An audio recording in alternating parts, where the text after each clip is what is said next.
ओम शांति। Very good morning to one and all. आज हम सुनेंगे अव्यक्त मुरली संडे 18 अप्रैल 2021 की मुरली है। रिवाइज है 14 दिसंबर 1987। अव्यक्त मुरली की हेडिंग है संगम युगी ब्राह्मण जीवन की 3 विशेषताएं। संगम युगी ब्राह्मण जीवन की 3 विशेषताएं। आज बाप दादा अपने सर्व सदा साथ रहने वाले, सदा सहयोगी बन, सेवा के साथी बन, सेवा करने वाले और साथ चलने वाले श्रेष्ठ बच्चों को देख हर्षित हो रहे हैं। आज बाप दादा अपने सर्व सदा साथ रहने वाले, सदा सहयोगी, सदा सेवा के साथी बन सेवा करने वाले और साथ चलने वाले श्रेष्ठ बच्चों को देख हर्षित हो रहे हैं। साथ रहने वाले अर्थात सहज रीति से चलने वाले और सहयोगी साथी बन चलने वाले स्वतः ही योगी आत्माएं हैं। सदा सेवा में सहयोगी साथी बन चलने वाले अर्थात ज्ञानी तो आत्माएं, सच्चे सेवाधारी साथ चलने वाले अर्थात समान और संपन्न कर्मातीत आत्माएं। साथ चलने वाला मतलब बाबा के साथ ना, संपन्न और कर्मातीत आत्माएं। बाप दादा सभी बच्चों में यह तीनों विशेषताएं देख रहे हैं कि तीनों बातों में कहाँ तक संपूर्ण बने हैं। संगम युग के श्रेष्ठ ब्राह्मण जीवन की विशेषताएं यह तीनों ही आवश्यक है। योगी तो आत्मा, ज्ञानी तो आत्मा और बाप समान कर्मातीत आत्मा। इन तीनों में से अगर एक भी विशेषताओं में कमी है तो ब्राह्मण जीवन की विशेषताओं के अनुभवी न बनना अर्थात संपूर्ण ब्राह्मण जीवन का सुख व प्राप्तियों से वंचित रहना है। क्योंकि बाप दादा सभी बच्चों को संपूर्ण वरदान देते हैं। ऐसे नहीं कि यथाशक्ति योगी भव व यथाशक्ति ज्ञानी तो आत्मा भव, ऐसे वरदान नहीं देते हैं। साथ साथ संगम युग जो सारे कल्प में विशेष युग है। इस युग अर्थात समय को भी वरदानी समय कहा जाता है। क्योंकि वरदाता बाप वरदान बांटने इस समय ही आते हैं। वरदाता के आने के कारण समय भी वरदानी हो गया। इस समय को यह वरदान है। सर्व प्राप्तियों में भी संपूर्ण प्राप्तियों का यही समय है। संपूर्ण स्थिति को प्राप्त करने का भी यही वरदानी समय है। और सारे कल्प में कर्म अनुसार प्रारब्ध प्राप्त करते वह जैसा कर्म ऐसा फल स्वतः प्राप्त होता रहता है। लेकिन इस वरदानी समय पर एक कदम आपका कर्म और पद्म गुना बाप द्वारा मदद के रूप में सहज प्राप्त होता है। सतयुग में एक का पद्म गुना प्राप्त होता नहीं, लेकिन अभी प्राप्त हुए प्रारब्ध के रूप में भोगने के अधिकारी बनते हो। सिर्फ जमा किया हुआ खाते हुए नीचे आते जाते हैं। कला कम होती जाती है। एक युग पूरा होने से कला भी 16 कला से 14 हो जाती है। लेकिन संपूर्ण प्राप्ति किस समय की? जो 16 कला संपूर्ण बने वो प्राप्ति का समय यह संगम युग का है। इस समय में बाप खुले दिल से सर्व प्राप्तियों के भंडार वरदान के रूप में, वर्षे के रूप में और पढ़ाई के फलस्वरूप प्राप्ति के रूप में तीनों ही संबंध से 3 रूप में विशेष खुले भंडार, भरपूर भंडार बच्चों के आगे भरपूर रखते हैं। जितना उतना का हिसाब नहीं रखते हैं। खुला भंडार भरपूर रखते बाबा। एक का पद्म गुणा का हिसाब रखते हैं। सिर्फ अपना पुरुषार्थ किया और प्रारब्ध पाई ऐसे नहीं कहते, लेकिन रहम दिल बन, दाता बन, विधाता बन, सर्व संबंधी बन, स्वयं हर सेकंड मददगार बनते हैं। एक सेकंड की हिम्मत और अनेक वर्षों के समान मेहनत की मदद के रूप में सदा सहयोगी बनते हैं, क्योंकि जानते हैं कि अनेक जन्मों की भटकती हुई निर्बल आत्माएं हैं, थकी हुई है, इसलिए इतने तक सहयोग देते हैं, मददगार बनते हैं, स्वयं ऑफर करते हैं कि सर्व प्रकार का बोझ बाप को दे दो, बोझ उठाने की ऑफर करते हैं। भाग्य विधाता बन नॉलेजफुल बनाए, श्रेष्ठ कर्मों का ज्ञान स्पष्ट समझाए, भाग्य की लकीर खींचने का कलम आपके हाथ में देते हैं। भाग्य की लकीर जितना लंबी खींचने चाहो उतना खींच लो। सर्व खुले खजानों की चाबी आपके हाथ में दी है, और चाबी भी कितनी सहज है। अगर माया के तूफान आते भी है तो छत्र छाया बन सदा सेफ भी रखते हैं। जहाँ छत्र छाया है वहाँ तूफान क्या करेगा। सेवाधारी भी बनाते, लेकिन साथ साथ बुद्धिवानों की बुद्धि बन आत्माओं को टच भी करते, जिससे नाम बच्चों का और काम बाप का सहज हो जाता है। इतना लाड और प्यार से लाडने वाले बनाए पालना करते जो सदा अनेक झूलों में झुलाते रहते हैं, पाँव नीचे नहीं रहने देते। कभी खुशी की झूले में झूलते, कभी सुख के झूले में झूलते, कभी बाप की गोदी के झूले में झूलते, आनंद प्रेम शांति के झूले में झूलते रहे। झूलना अर्थात मौज मनाना।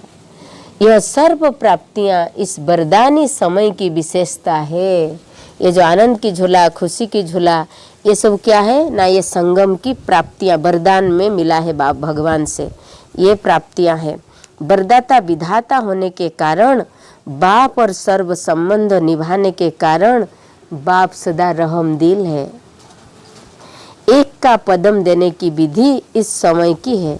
अंत में हिसाब किताब चुक्त करने वाले अपने साथी से काम लेंगे, है ना। साथी कौन है जानते हो ना। फिर यह एक का पद्म गुणा का हिसाब समाप्त हो जाएगा। फिर यह एक व पद्म गुणा का हिसाब समाप्त हो जाएगा।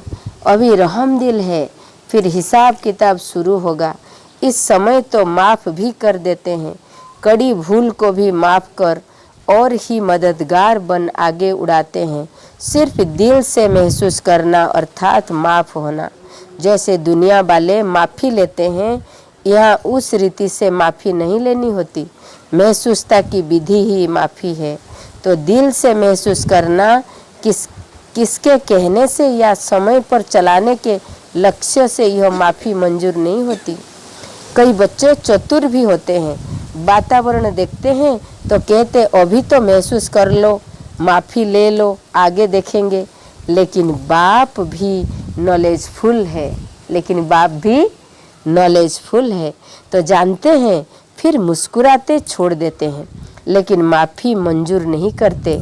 बिना विधि के सिद्धि तो नहीं मिलेगी ना। विधि एक कदम की है और सिद्धि पदम कदम की जितनी होगी, लेकिन एक कदम की विधि तो यथार्थ हो ना। तो इस समय की विशेषता कितनी है, वह वरदानी समय कैसे है, यह सुनाया। वरदानी समय पर भी वरदान नहीं लेंगे तो और किस समय वरदान लेंगे। समय समाप्त हुआ और समय प्रमाण, यह समय की विशेषताएं भी सब समाप्त हो जाएंगे। इसलिए जो करना है, जो लेना है, जो बनना है, वह अब वरदान के रूप में बाप की मदद के समय में कर लो और बना लो। फिर यह डायमंड चांस मिल नहीं सकता। समय की विशेषताएं तो सुनी, समय की विशेषताओं के आधार पर ब्राह्मण जीवन की जो 3 विशेषताएं बताई, इन तीनों में संपूर्ण बनो। आप लोगों का विशेष स्लोगान भी यही है ना। क्या विशेष स्लोगान है ना, योगी बनो और पवित्र बनो। योगी भव और पवित्र भव। ज्ञानी बनो, कर्मातीत बनो, जब साथ चलना ही है तो सदा साथ रहने वाले ही साथ चलेंगे। जो सदा समय साथ रहेगा वही सदा साथ चलेगा। जो साथ नहीं रहते वो साथ चलेंगे कैसे? समय पर तैयार ही नहीं होंगे साथ चलने के लिए, क्योंकि बाप समान बनना अर्थात तैयार होना है। समानता ही साथ और साथ है, नहीं तो क्या होगा? आगे वालों को देखते पीछे पीछे जाते रहते हो तो यह साथी नहीं हुई। साथी तो साथ चलेंगे, बहुकाल का साथ रहना, साथी बन सहयोगी बनना, यह बहुत काल का संस्कार ही साथी बनाए साथ ले जाएगा। अभी भी साथ नहीं रहते, इतने सिद्धि है कि दूर रहते हैं, तो दूर रहने का संस्कार साथ चलने के समय भी दूरी का अनुभव कराएगा। इसलिए अभी से तीनों ही विशेषताएं चेक करो। सदा साथ रहो, सदा बाप के साथी बन सेवा करो। कराबनहार बाप निमित्त करनहार मैं हूँ। कराबनहार बाप है और मैं निमित्त करनहार हूँ। तो कभी भी सेवा हलचल में नहीं लाएगी। जहाँ अकेले हो तो मैंपन में आते हो, फिर माया बिल्ली माऊ माऊ करती है, म्याऊ म्याऊ करती है। आप मैं करते हो, कहती हो मैं आऊँ, माया को बिल्ली कहती हो ना। तो साथी बन सेवा करो। कर्मातीत बनने की भी परिभाषा बड़ी गुह्य है, वो फिर सुनाएंगे कभी। बाबा ने बोला कर्मातीत बनने का जो परिभाषा है वो बड़े गुह्य है और उसको फिर बाद में सुनाऊंगी। लेकिन अभी जो मैं करते हो वो मैं छोड़ दो, क्योंकि माया भी बोलती है मैं करके, मैं बिल्ली मैं म्याऊं करके आती है माया। तो मैं नहीं करना। सो बाबा बाबा बाबा। सेवा किसकी है? बाबा की है। बच्चा किसकी है? बाबा की है। घर किसकी है? बाबा की है। गांव किसकी है? बाबा की है। काम किसकी है? बाबा की है।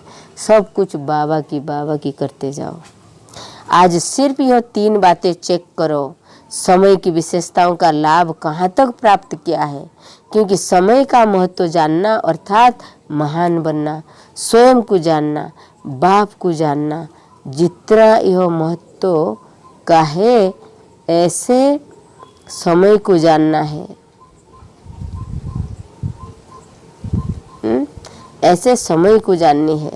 बाबा कहते कि बाप दादा कहते यह चेक करो कि इनडायरेक्ट रिजल्ट सुना रहे हैं, क्योंकि पहले से कहा हुआ है कि रिजल्ट सुनाएंगे और समय भी दिया हुआ है। कभी 6 मास का, कभी 1 वर्ष दिया है। फिर कई यह भी सोचते हैं कि 6 मास तो पूरी हो गई, कुछ सुनाया नहीं, लेकिन बताया ना कि अभी फिर भी कुछ समय रहमदिल का है, वरदान का है। अभी गुप्त है। धर्मराज की पाठ प्रत्यक्ष होगा, फिर प्रत्यक्ष होगा, इसलिए फिर भी बाप को रहम आता है। चलो 1 साल और दे दो, फिर भी बच्चे हैं, बाप चाहे तो क्या नहीं कर सकते। सबकी एक एक बात अनाउंस कर सकते हैं। सिर्फ एक एक बात भी बाबा बोलते अनाउंस कर सकते हैं। कोई भोलानाथ समझते हैं ना, तो कई बच्चे अभी भी बाप को भोला बताते रहते हैं। भोलानाथ तो है लेकिन महाकाल भी है। अभी वह रूप बच्चों के आगे नहीं दिखाते हैं बाबा। अभी भोलानाथ तो है, बट कालों का काल महाकाल भी है, धर्मराज भी है, चित्रगुप्त भी है। तो वो समय बाद में वो पाठ। अभी तो रहमदिल है, भोलानाथ है, प्यार कर रहा है, लुटा रहा है, अभी ये सीन चल रहा है। भोलानाथ तो है लेकिन महाकाल भी। अभी वह रूप बच्चों के आगे नहीं दिखाया, नहीं तो सामने खड़े नहीं हो सकेंगे। इसलिए जानते हुए भी भोलानाथ बनते हैं, अनजान भी बन जाते हैं। लेकिन किस लिए? बच्चों को संपूर्ण बनाने के लिए अभी अनजान बन जाते हैं, सोचते आगे जाकर सुधर जाएंगे। समझा? बाप दादा यह सब नज़ारे देख मुस्कुराते हैं।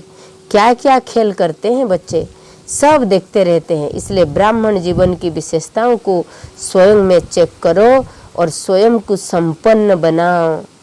अच्छा, चारों ओर के सर्वयोगी तु आत्मा, ज्ञानी तु आत्मा, बाप समान कर्मातीत श्रेष्ठ आत्माओं को सदा स्वयं के समय के महत्व को जान महान बनने वाली महान आत्माओं को सदा बाप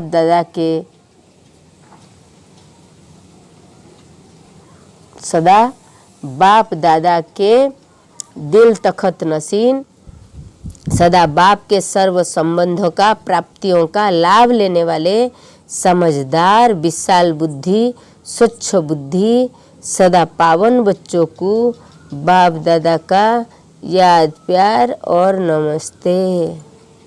हम रूहानी बच्चों की रूहानी बाप दादा को याद प्यार गुड इवनिंग नमस्ते नमस्ते नमस्ते। वरदान है खुशी के साथ शक्ति को धारण कर विघ्नों को पार करने वाले विघ्न जीत भव। खुशी के साथ शक्ति को धारण कर विघ्नों को पार करने वाले विघ्न जीत भव। विस्तार है, जो बच्चे जमा करना जानते हैं वो शक्तिशाली बनते हैं। यदि अभी अभी कमाया अभी अभी बांटा स्वयं में समाया नहीं तो शक्ति नहीं रहती, सिर्फ बांटने का दान करने की खुशी रहती है। खुशी के साथ शक्ति हो तो सहज ही विघ्नों को पार कर विघ्न जीत बन जाएंगे। फिर कोई भी विघ्न अलग व डायरेक्ट दिखाई नहीं देता है या अलग से नहीं आता है। इसलिए जैसे चेहरे से खुशी की झलक दिखाई देती है ऐसी शक्ति की झलक भी दिखाई दे। बाबा बोलते खुशी की झलक के साथ साथ शक्तियों की झलक भी दिखाई दे। खुशी के साथ साथ शक्ति को धारण कर विघ्नों को पार करने वाले विघ्न विनाशक भव। स्लोगन, परिस्थितियों में घबराने के बजाय उन्हें शिक्षक समझकर पाठ सीख लो। परिस्थितियों में घबराने के बजाय डरने के बजाय उन्हें शिक्षक समझकर पाठ सीख लो। ओम शांति। Have a good day, God bless you. ओम शांति। संगमयुगी ब्राह्मण जीवन की 3 विशेषताएं सुने। हम सभी बाबा 3 विशेषताएं हम सभी को सुनाए और ये अव्यक्त मुरली जितना हो सके 1-2 बार रिवाइज करें। ओके, ओम शांति।